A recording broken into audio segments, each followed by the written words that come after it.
who used to have wara and who were known for wara. One of them is the Sheikh of our Shuyukh, Sheikh Mohammed Uthaymeen. It was mentioned to me by one of his students, Sheikh Afifi. He used to say that Sheikh Uthaymeen, whoever approached Sheikh Uthaymeen for a tazkiyah, for a written recommendation, and Sheikh Uthaymeen used to teach in a university, or wherever he was teaching, in an office, he used to say to that person, of course, no problem, but bring your own pen with you. Bring your own pen. Why? Because the pen that he was using there and then, he used to say, it's not permissible for me to use this in anything other than that which concerns the Jami'ah, the university that I'm teaching in now. But for this person, he wants a tazkiyah, he wants a written recommendation. This is completely separate from the university. And so it's not halal for me to use the ink in this pen, which is worthless. It's not halal for me to use it. Instead, he has to bring his own pen for me to use. And subhanAllah, this is something you find a lot from the ulama of the past.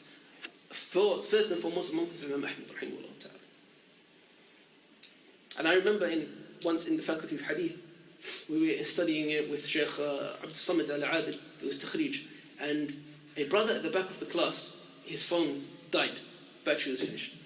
So like anyone, you get your charger out and you look for something you can connect it. The Sheikh saw this and he stopped the dars. And he said, subhanAllah, what are you doing? Who has given you permission to use the electricity of the university to charge your phone?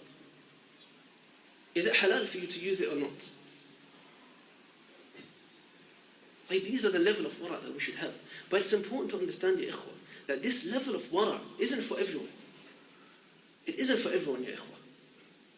It's only for those, and Ibn Rajab rahimahullah mentioned in the commenting on this hadith, it's only for those who, all his ahwal, all of the conditions of this person are level, are equal in taqwa, in how he fears Allah subhanahu wa ta'ala.